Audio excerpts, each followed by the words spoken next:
Welcome. It's so wonderful to be with you, all of you Catholic educators and teachers and administrators. Right now, I'm just going to pretend like I'm in a large room, and a lot of you have come to this session because you want to hear, and because you are actually my favorite group of people to be with, our educators. And I'm so happy that we are actually invited to present to you all today, Dr. Karen Villa and myself. And just to give you a little background, my name is Sister John Dominic. I'm a Dominican Sister of Mary, Mother of the Eucharist.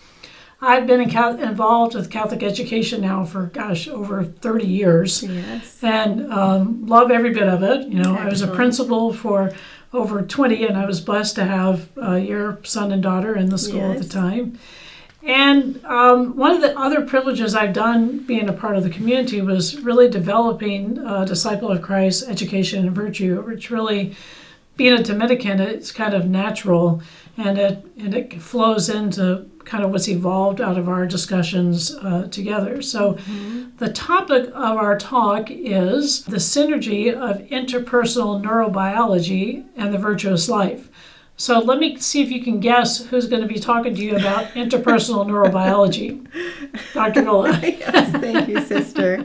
So I'm a trained clinical neuropsychologist. I was trained in the decade of the brain, which was the 1990s, this period of time where we had all these new kind of neurodiagnostic tests where we had ways of looking in on the brain, and that met with all these resources. So we could do a lot of research during that time. And out of that meeting of these resources and these tools, we found all of these new neuroscientific findings. And one of the fields that emerged that I aspire to is called interpersonal neurobiology. So after I graduated is when I had my children, and I met you when I was in the laboratory of raising my children. And their education was a big part of that. So I tried to find ways that what I knew about interpersonal neurobiology fit with the environment that they were going to be doing their learning in. And that's how I got to you. Yeah, so this is God's providence, I believe. And I think what we're going to be able to offer to you all, which I hope you can go away with something inspiring, something fresh thought, a new look at things, is her experience as a counselor, a mom, studying this, my experience in Catholic education and trying to understand and unpack the virtuous life. But I think before we, kind of dive into where this topic fits is really social emotional learning, I want to take us up 30,000 feet and back 50 years. Okay. Don't get disoriented. I know, exactly. So, all right, if you all can imagine, the bells of St. Mary. Okay, Yes. So during the time of the bells of St. Mary, that's kind of like the microcosm of where we were in the 1960s in Catholic education. There were about 14,000 schools, Catholic schools, 6.5 million students. But the interesting fact in here is that there are 96% religious men and women and 4% laity working in the Catholic schools. Now, why is that significant to social emotional learning, in particular to our understanding of virtue? Well, what the men and women religious brought to Catholic schools was something which I would say is almost like second nature, ontological. They brought their charism of their community, the formation that they received. This kind of imbibed the Catholic culture of the school, the idea of virtue, of a disciplined life, of a prayer life. And really without even thinking about it, it just kind of built up the school. And it set the tone, the climate in a certain sense. In fact, in this book that I love from the 1965, which is about Catholic elementary school principles, they talk about principles for principles. And these are, the dignity of the child. That's what we focus on today. Children are persons, built-in habits, virtue, that were born for infinite truth, that the child's nature is good, and that practical learning requires a doing. So this was really fundamental, foundational, what every principal would bring any leader in that community. So when we think about, virtue and character growth at that time, they'd looked at things such as courtesy, order, respect, responsibility. But what happened is that shortly after, we've got this time period from the late 60s up until the probably 1980s, is that the presence of the priest in the religious and Catholic schools began to diminish. Now, I don't want to make a judgment on this, because those communities were responding to the requests of the Second Vatican Council. The Holy See was asking them to look at their charisms. So many of the communities stayed committed to Catholic education. Some of them took up other forms of apostolate. That's a totally different conversation. But what happened is that we saw, as the priests and the religious left, the lay people began to come in and to take over these positions in the classroom and in leadership. Some places in institutions, they had kind of like a succession plan where they would train leaders to come in and carry on the charism of their school. But in many places, it over time, it decreased and it diminished. So we see a widening gap of this natural understanding of what virtue is, became further and further and further away, as it wasn't taught, as it really wasn't a part of the culture of the school. And also the other thing would be, too, is that many people would feel like, well, that's really something that needs to take place at the home. So we find, if we kind of move ahead a little bit further now, and we look now to 2018, where we have 6,000 schools, 1.7 million students in them, but 97% laity, and less than 3% of religious men and women. What happened here, again, was a little bit of a crisis. There was an identity crisis in Catholic schools. And thankfully, as that was happening, thankfully, we've had many leaders that are stepping up, and the bishops are coming forward, that we take a closer look at Catholic identity. So this happened in Catholic schools, and then in society, there was a shift from what I would call a Catholic Christian worldview, where the families were intact. We've seen now where there's more of a fragmentation, there's a disconnection within families, that there's this separation where, going to church on Sunday isn't necessarily a part of every person's normal daily life. And that also has influenced, all that we're trying to do. And the mission statements that many of us spend time writing, were focused on the intellectual, the spiritual, and the physical dimension of the child. And this understanding of virtue, as I mentioned, decreased. So what we had to do, what I had to do, quite frankly, is I had to begin to look at my own mission statement as I saw this impact of this fragmentation, this disconnection, this loss of a Christian worldview in society. And I had to intentionally add a fourth part of my mission statement. There's the intellectual, the spiritual, the physical, but also the social. And I say that, this education and virtue is really, more than a curriculum. It's a way of life. We want to make it a part of how we interact with one another.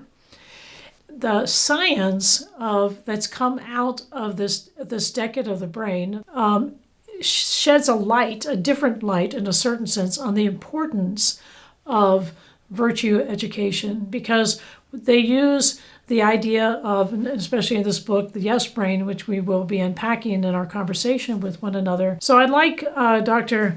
Villa, just to spend some time now helping us understand this beautiful science that has come out of this time, and that the underlying development that we see in interpersonal neurobiology, and kind of raise this conversation to another level, that, as I mentioned, that science and faith do come together. So we're about 21 years out now from the decade of the brain and all of these findings. And we know with any paradigm shift in science, it can take 17 or more years to have it show up kind of in the culture. And the fact that interpersonal neurobiology is showing up on the scene now in the midst of this pandemic, I don't think is a mistake. So with the pandemic and all this virtual learning, we are getting this in vivo experiment about what it's like to take the social emotional piece out of learning. Right. And, anecdotally, we're seeing all kinds of problems with that, if we look around. But it is going to take another 10 or 15 years before we fully understand the impact of removing that social emotional environment. So interpersonal neurobiology was this confluence of sciences that came out of the decade of the brain that showed that the brain is really wiring itself in the midst of attachment, in the midst of relationships, and in the midst of the environment that child is growing and learning in. We used to think of the brain as kind of this static organ that it was going to unfold and develop as it was genetically predetermined to do. But now we know that the brain is wiring and rewiring itself across the lifespan. Wow. Yeah. That's so fascinating, It really is. And it's why it fits with that God created us to be in relationship. He created us to be connected. And this idea that the brain is growing in the context of relationships and environment is just God's plan revealed to us, I think. Right. So we have interpersonal neurobiology, and then there's another phrase, neuroplasticity. Right. Yes. So interpersonal neurobiology is very much based on that concept of neuroplasticity. And neuroplasticity is the idea that the brain is wiring and rewiring itself across the lifespan. But we find that this capacity is greatest in childhood and in adolescence. So one of the sayings that reflects that is that experience is the architect of the mind. So the social emotional environment that is getting created in the school system is really wiring a child's neurocircuitry. And we know that neurocircuitry can be wired for good or it can be wired for not good. So it behooves us to be very conscientious about what we're doing in schools and at home as parents, and we talk about that in other forums, but we should be more conscientious about what we're doing to promote and optimize a child's brain development. So I have a deep respect for teachers, and I also have a deep respect for, how much they are managing and doing every day, under difficult circumstances. So I think it really starts just with kind of a value system that this is what they are helping to support. It's not just teaching the subject that they're teaching. It's an appreciation that learning is going to go on so much better if they value and pay attention to the social and emotional world of a child. So just starting with that as a value system, I think, is very important. But I think here I'd like to talk about the river of integration, because this is a way for teachers to observe children and know, it's kind of a quick way for them to know when a child is leaving that yes brain state, which we're going to talk about in a minute. A yes brain state is when they're open and receptive to their learning. But this concept of the river of integration gives teachers kind of just a heuristic of when a child is entering a no brain state and they're not receptive to their learning anymore. So Dr. Dan Siegel is kind of the father of interpersonal neurobiology, and he's the one who wrote this book on developing and facilitating a yes brain state in your children. And he has this picture of a river of integration. So integration is when they're in their yes brain state. When they go to either one of the banks of that river is when they're in a no brain state. And one bank is rigidity, when they become kind of really shut down and unable to engage or receive information. And then the other bank is chaos. So chaos is when they become pretty disorganized. Anxiety is one. Disruptive behavior in the classroom would be another one. So I think being able to recognize those two indicators of a child having left the river of integration would be a second important tool. So we're going to talk about these 4 cardinal virtues that match these 4 qualities that we want to nurture so kids can have a yes brain state. And the first one is balance, and the second one is resilience. So I think when teachers see children leaving the river of integration, they can use tools that are specifically related to those two. And this is where relationship comes in. Because one of the main tools for reestablishing balance, if a child gets too rigid or too chaotic, is to connect and redirect. So the connect and redirect is where a teacher would talk to a child and say, I see you're struggling right now. It looks like you have something going on. And just, it can be a verbal cue, it can be a nonverbal cue. To let them know that they see that they're struggling, and then develop a plan for that. Right. So that's the value, and that's really, the beauty of you as Catholic educators, just to realize here the importance of making those connections and taking that time, because it's helping them to redirect their focus, to bring them into this river of integration, which is receptivity to learning. Right. So there is connect and redirect, where a teacher is using their relationship, and it can be ever so briefly, to connect to that student and let them know that they understand that they've gotten dysregulated or rigid, or they're struggling, and what can they do to help them calm down until they're ready to get back to their learning. And sometimes it's helping them to step away, and kind of calm themselves down, and then come back to their work or come back into the classroom. But another important strategy, because we're trying to move affect from body and behavior into thinking, is another strategy called name it to tame it. So this is where you really put a label on a feeling that you see happening, or a struggle that you see happening. So it seems like you got distracted, and you might be, upset about something that happened over lunch. So why don't you, go and take a walk until you're ready to come back and re-engage in your learning. So in reference to name it and tame it, I was, as a principal, I created these think sheets for the students. So we had different ones for different age levels. And so especially with the little ones, they just had little emojis so they could kind of circle I felt angry, or I felt unhappy, And then we had something for, maybe 3rd and 4th grade, but and especially also in the junior high. But one of the important things is that they can recognize what they've done, but most especially recognize that maybe how their actions may have impacted another person. Or how they felt internally. Exactly. Yes, kind of exactly. So that's when you talk about name it, tame it, you have to be able, you identify it. But I think too, just feeling, understanding your emotions and understanding that, it's okay, So obviously this doesn't, just happen all at once. Everything is developmental. So it is. I know there's the part of the brain that seems like to take forever to develop. Could you unpack that a little bit more? So I'll emphasize again that it is developmental, that interpersonal neurobiology is about trying to lay out this developmental pathway to well-being and mental health, versus a developmental pathway to mental illness in adulthood.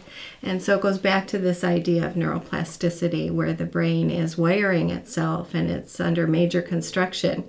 So children are born with what we call their downstairs brain basically intact. So this is a part of their brain that's, has all their survival functions in it.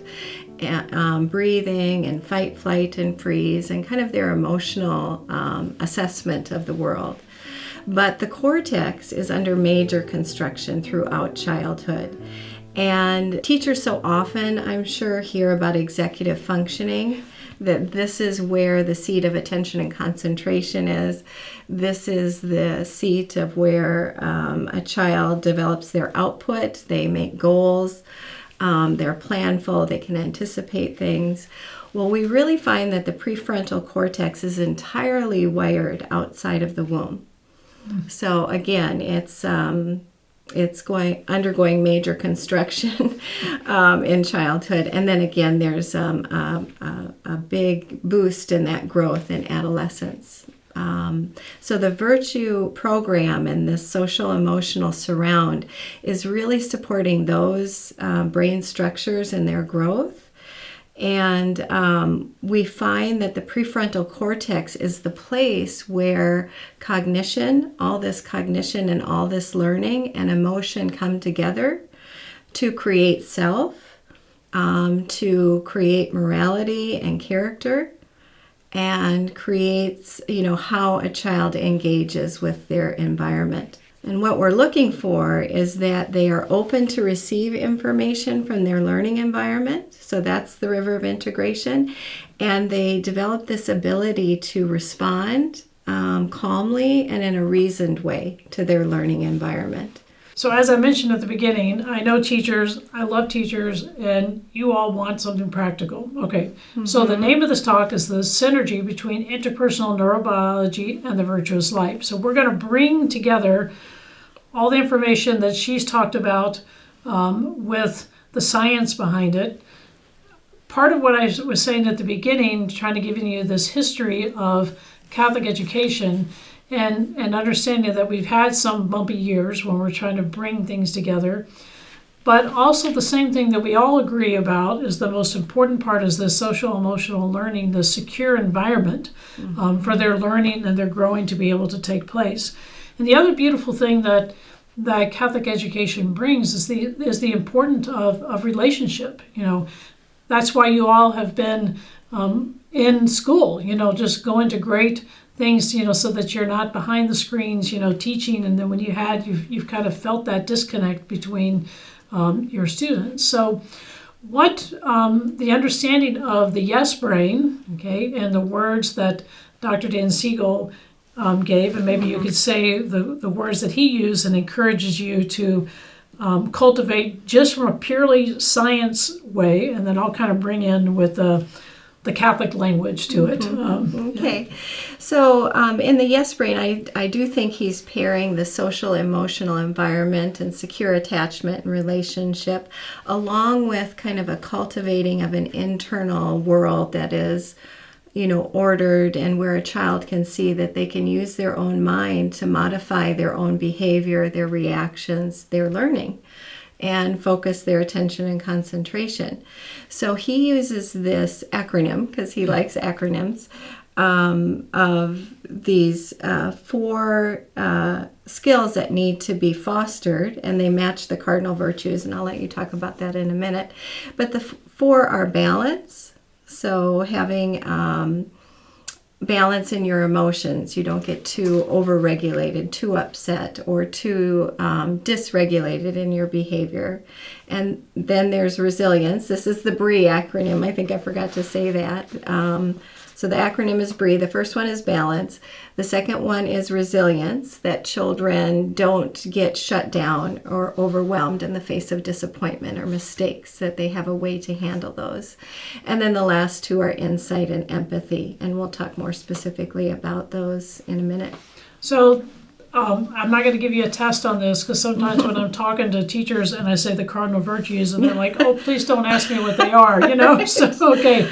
So if we take this, obviously, when we talk about the first one, balance, that's the cardinal virtue of temperance. It is. The next one is resilience, which would be fortitude. Absolutely. And then we have insight, which is prudence. Mm-hmm. And then empathy, which would be justice. So yes. What I find amazing about this, which at the end, is that, how God has kind of hardwired our brains, mm-hmm. coincides with the beauty of the heart, It does. And that he didn't leave us on our own, mm-hmm. Our brains are hardwired to move toward this integration. when we are cultivating these in our lives and our These relationships. cardinal virtues. Exactly, exactly. So what we want to here is to go through, and if we can show you the relationship between both of these will be and offer you some practical suggestions in the classroom, because the more that you do this, you're going to kind of keep your students in this river of integration. That's right. Their social emotional intelligence is going to benefit because of it. So let's start with going into a little bit with balance. So balance is the first of the skills that Dan Siegel and Tina Bryson outline in their Yes Brain book, and how to cultivate that. And they kind of build on one another. So balance is a really basic one. And, I think when we look into the cardinal virtues, it's like life hinges on these four.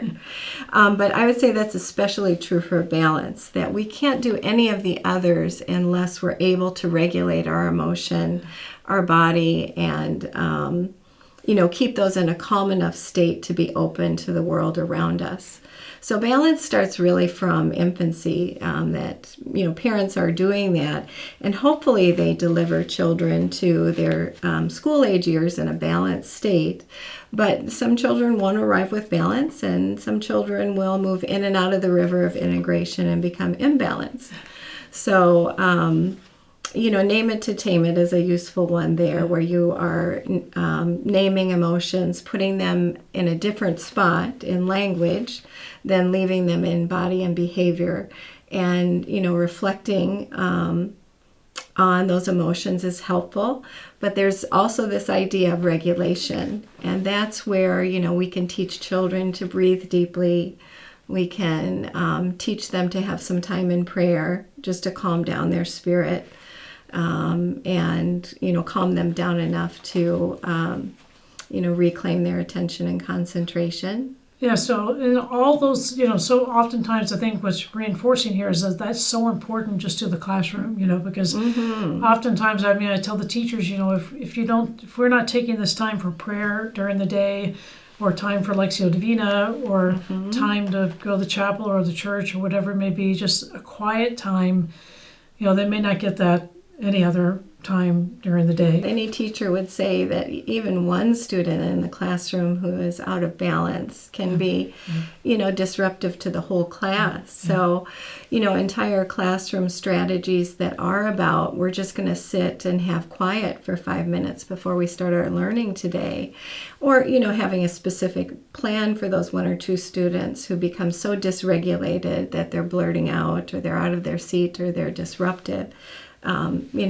That's an out of balance state that requires that kind of stepping back, helping that student to step back and use their mind to achieve a calm body. Yeah.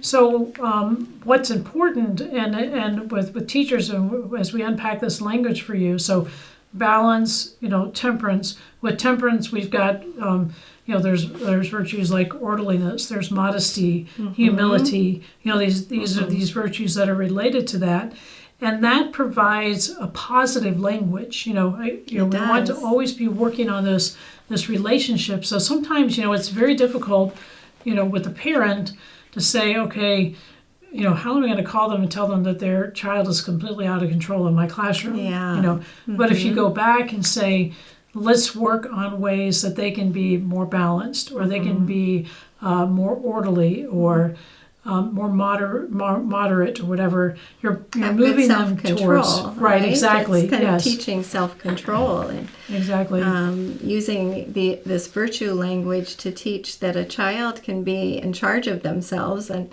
I like to say, when I'm working with kids, the boss of themselves. Right? You don't want your teacher to have to be your boss. You want to be the boss of yourself. And so, fostering that self-control and that temperance is a huge help to them.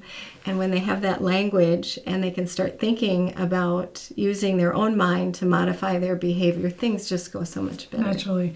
So after that, we have resilience. Yes. Yeah, and I think resilience is just so important because we are seeing that children are becoming more and more fragile. and not able to lean into challenges or lean into disappointments and recover from them. So this is the idea that you foster in children, the ability to tolerate mistakes, to tolerate frustration with a sense of optimism and with the idea that they're learning and growing, that they aren't stuck in this fixed state where they feel bad about themselves because they make a mistake and they feel like they can't recover from that and keep trying. So all of learning is kind of effort and skill building. And that's really what resilience is and what Dan Siegel talks about. Yeah, so that would line up beautifully with fortitude, where we have the virtues of, perseverance, patience through difficult times. I mean, even something like, magnanimity, which is, let's do great things for God or have a larger spirit, But this positive language, it's it redirects them, because you don't want them to become too introspective. You want to again pull them out and we don't want to lose that grit. That's what it is. It's developing a strength. So this is a teacher fostering, like, well, you didn't get that right the first time, and I know you're going to do better when you try again, and here's a plan for you practicing, whether it's math or practicing, talking to another student about a difficult, relational, social experience. They both kind of require this courage to do that. Well, a child can't do that if they think that they just have failed and they're never going to get it right. So Dr. Siegel and Dr. Bryson talk about these 4 S's that really nurture resilience, and they go back to creating a secure relationship and a secure environment. So they are a child feeling safe in their environment, that they feel seen, and this is so much of the relationship. If we think about one definition of love, it's knowing. So a child feels seen by the adults in their life. They feel known by them. And then the next one would be secure, which is trusting, that they trust their teacher to see the good in them and to nurture the good and to be a resource and a support to them. And then the last one is soothed, which goes back to the balance, right? That a child is soothed in the midst of any imbalance that they're having. So those 4 work really well together so that a child can kind of bounce off that foundation of security to try difficult things, to lean into a challenge, to deal with a disappointment or a mistake. So these, as you see it, these are hinging together like the 4 cardinal virtues. Right. So our next one is insight. So the next one is insight, which is the cardinal virtue of prudence. And this is really what we refer to as kind of right judgment. But Dr. Siegel talks about it as a child developing this internal compass. So you can imagine for teachers that balance and resilience are early education. Those are maybe more emphasized. It doesn't mean that you can't emphasize kind of reflective understanding, but it's always amazed me that the age of reason in developmental psychology is 7. And this is also the age as Catholics that we learn reconciliation and this ability to have self-knowledge and be aware. So Dan Siegel talks about this as helping a child to develop their own internal compass of things, where they, understand how to be alone with their own thoughts and feelings, and that they can use their mind again to understand their own mind and make decisions about things and grow internally. And just be more reflective about themselves and the world around them. And certainly when you teach virtue, one of the things that appealed to me so much was that children were taking time out of their day to go to the chapel to pray. They were taking time first thing in the morning to just be quiet with the Lord. And this was really, in my opinion, was really supporting these kind of internal compass skills. And, of course, we want Christ to be part of our children's internal compass. So this focus on virtue, helps them to come into that relationship with Christ and make that part of their internal compass. And the virtues that, tie with prudence are foresight, planning ahead, circumspection, kind of looking at the circumstances that are around you, and even docility, which also helps earlier on with the rigidity and just being this flexibility. Right. Yeah, that's part of integration, right. is having flexible responses to the environment. So what this insight piece of things does is help to build a buffer between impulse and action. So we see kids who don't have that buffer. They have an impulse and they just act on it. But when you're taking time out for this intent internal education every day, children are building that buffer between impulse and action. They're having more thoughtful, intentional, flexible responses to the world around them. It's good stuff. I know, it is. It's exciting. All right. Yes. All right, so we got one more for you, and this is empathy. Empathy, which is the cardinal virtue of justice. Yeah. So I think that these last two amazingly are, how we live out our two main commandments, to love the Lord our God with all our soul. And the second one is to have a good sense of self and other. Right? So you can see insight is really a way that a child comes to develop a sense of self. Yeah. And then empathy is how they're able to take that knowing that comes from developing a sense of self and begin to use that to understand other people in the world. And I would say learn, because they've been with their own internal suffering, they know how to tend to the suffering of another person. Mm-hmm. So empathy, it starts to take on this more active component. Like I bring that caring that I learned about into my relationship with my teacher, with my peer group, and I do things to let them know they're cared about, and that if I see any suffering, that I do things to relieve it. Yeah, when I talked earlier about the think sheets, one thing we would do is we would have them, if they got into some, situation with a student or there's some sort of misbehavior, how did my action impact the other person? That's so important, that ability to take perspective. And again, this is building those prefrontal skills that support a healthy mind. So when you're getting to empathy after building balance and resilience and insight, these are the kids who are more mentally healthy, we find, over the long run, and as they navigate into their young adulthood. So to bring all this together, we're kind of both leave you with some kind of parting thoughts, to kind of make this connection, and that you can really see the beauty of this science and the virtuous life, the heart and the mind together. So what would you like to kind of bring this together for the teachers? Well, I hope they see it just as a confirmation of what they've already known about being in good relationship with their students and caring about the surround, the context, that it is wiring their students for brain health. And so it's a way that science has just kind of confirmed what we're already doing, but it can turn up the volume on the importance of it and how it's going to lay these foundations of social and emotional intelligence, and it's going to better equip students to benefit from their learning. So we know in academics that it's not just knowledge that teachers are conveying to children. That's an important half of it. But the other half is this character development. And those two working together is what leads to critical thinking. And we would say in interpersonal neurobiology, it's what's going to lead to mental health in the long run. I know this is a lot of information for you all to take in, and we will conclude a slide with terms, so you can kind of go back and take a look at it. Also some books that you may want for your personal reference. And if you've liked what you listened to in our conversation today, I invite you to check out our podcast at Lumina Ecclesia Digital on YouTube. And we have an ongoing conversation where we kind of go more in depth about this. So thank you for your time and your attention, and hopefully this has been inspiring to you and to help you to become an even more awesome teacher and Catholic leader.